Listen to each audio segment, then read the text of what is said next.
Mais je pense que ça doit faire quand même débat, j'imagine, hein, les partisans d'une lecture symbolique, d'un texte sacré, et puis les partisans d'une lecture au pied de la lettre. Hein, Alors oui, quand on reste en relation avec une tradition vivante, il y a aussi ce qu'on ne connaît pas d'habitude, à côté de la Torah des Juifs, oui. il y a ce qu'on appelle la Torah orale.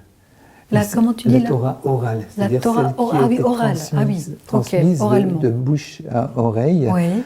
Et parce qu'on s'est demandé, mais qu'est-ce que Moïse a appris sur le mont Sinaï quand il est resté 40 jours tout seul avec Dieu? Oui. Et l'enseignement des rabbins, c'est que Dieu lui a enseigné comment interpréter la Torah écrite, de façon à se libérer d'un écrit figé et à réélaborer en permanence l'interprétation des textes. Et par exemple, il y a tout simple, c'est que on croit que dans la Torah, il faut lapider les femmes adultères. Oui, mais dans la Torah orale, oui. il est rigoureusement interdit de lapider les femmes adultères.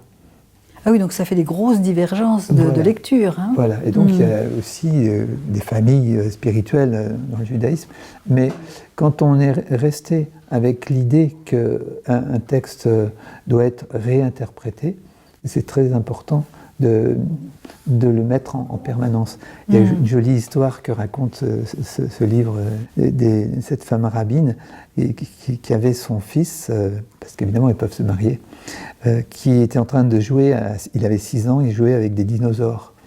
Et il y a une dame qui arrive, une bonne juive bien traditionnelle, bonne maman juive. Voilà, qui dit, maman juive. Mais comment, mais tu sais bien que le monde a été formé il y a 6000 ans et que les dinosaures n'existaient pas. Et alors le petit gamin de 6 ans, il répond, je crois les deux. Ah, oh, j'aime beaucoup. C'est charmant. C'est charmant. Ah oui, et oui. C'est plein de sagesse. Je crois les deux, c'est-à-dire qu'il y a le savoir de la science, voilà. Qui est de la pensée dirigée, et puis il y a le savoir symbolique qui donne le sens au monde. Ah oui. Mais le sens n'est pas dans les dinosaures, mais ça n'empêche que les dinosaures ont existé. Oui, oui, oui. Et je pense que ça, c'est la sagesse. C'est ça. De savoir distinguer les deux. Oui.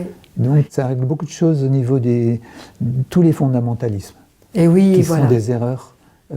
Parce qu'on fait une assimilation entre langage dirigé et langage symbolique. C'est une ignorance du langage symbolique. Et oui, je pense que tous les extrémismes jaillissent de cette lecture un peu crispée, et ce qui fait que le texte devient dogme, se transforme en dogme, en idéologie. Oui, bien sûr, oui.